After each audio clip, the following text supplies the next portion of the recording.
英俊潇洒，会撩能打，这么个迷倒万千观众的帅气演员，其实是个女孩。君君很帅，天海佑希有时候讲话的感觉。我说我想死你。她叫陈丽君，13岁开始学越剧，在网友那里红成了最帅女小生。Hello， 大家好，我是浙江小百花越剧团的演员、影派小生陈丽君。她凭一己之力证明，邪魅一笑也可以很清爽，单手抱起搭档转圈。这段视频出圈之后，网友都在喊话：“老公是一种感觉。”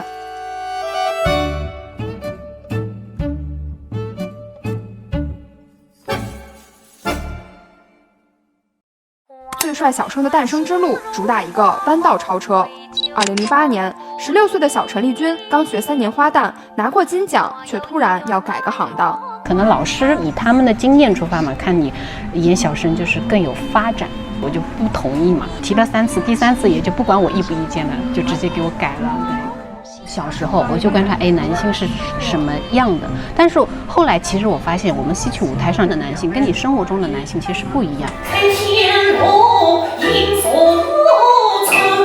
因为我是刚进去不久就被改了，相当于他从你的一个手指头开始就帮你从头改，只需要忘记掉，放下你曾经所有的一切就可以。从手眼身法步的细节抠起，陈丽君的小生之路越走越顺，直到她最近靠新龙门客栈出圈，不少观众扒出她的花旦表现，可把她羞耻坏了。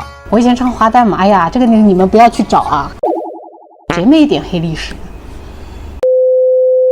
如果现在让我再回去演花旦，我已经觉得我不行了。跳舞觉得还好啦，因为我本身也是个女孩子嘛。但是如果让我扮上那样子的，觉得自己会有种男扮女装的味道，我也不知道为什么。那我是卷自己的，我很清晰的知道我想要的东西，我必须去付出努力。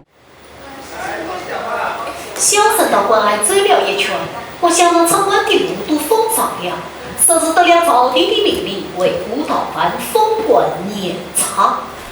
这是你第一次算演一个不是特别正面的角色吗？是的，是我第一次。其实，我真正演了贾婷之后，我也不觉得他这个人物说是非黑即白，所谓亦正亦邪的这样的一个角色，他其实还是非常丰满的，有很多东西可以挖的。其实我不仅看了《新龙门客栈》，我还看了一些包括陈坤啊等等啊，类似这种演太监的一些这种片段啊，我都有看，去寻找一些他们的那种姿态特征，一些细枝末节吧，我去找。我始终对这个舞台保持这种敬畏感，我不敢随便的面对它。我好像一直都没有对自己满意过，我每次都觉得我发挥的不够好。我之前去北京治疗这个嗓子，我那个时候就是嗓子疲劳不太好。我在那几天里面，在10来天里面看了很多演出。我只是觉得难得去一趟北京，然后待那么10来天，你不看不吸收一些别的东西，那不是很浪费吗？主要我就是觉得自己不够，我对这个世界、对这个行业、对这门艺术，我的储备不够，我就心虚，我就想要多看看，我想多学习。我小时候我爸爸妈妈就说我骨子很硬。是从什么时候开始学戏？我是小学毕业开始专业的学习越剧。是谁做的这个决定啊？这个决定是我自己做的，因为我爸妈因为年纪太小，他们是不同意的。但是呢，他们又很尊重我。我说我想去，他们说会很辛苦，你可能会后悔。我说我不会后悔的。那小时候刚开始接触的时候，那肯定会痛会苦。我就是牢牢记住自己说过的那句话，不要后悔自己选择自己要走的路。我就记牢这句话，我就没有跟他们喊过。骨子很硬，带着这句话，陈丽君扛过了学戏的难与苦。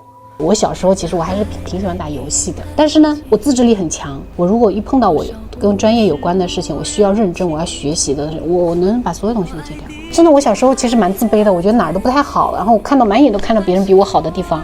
委屈涌上心头，实在憋不住了，他也不让别人看到自己的泪水。我小时候不会在外面哭，我在哪里哭呢？我洗澡的时候哭，就是自己好像给自己多了一层伪装，好像我没有哭，但是这是水，但是其实我经常在洗澡的时候哭啊。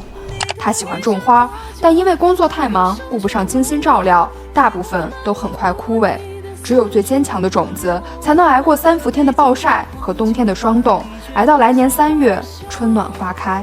很多困难、痛苦、迷茫的时候，都会面临选择。这个选择就是2个，一个就是坚持，一个就是放弃。我就是在这2个选择中，每次都选择了坚持。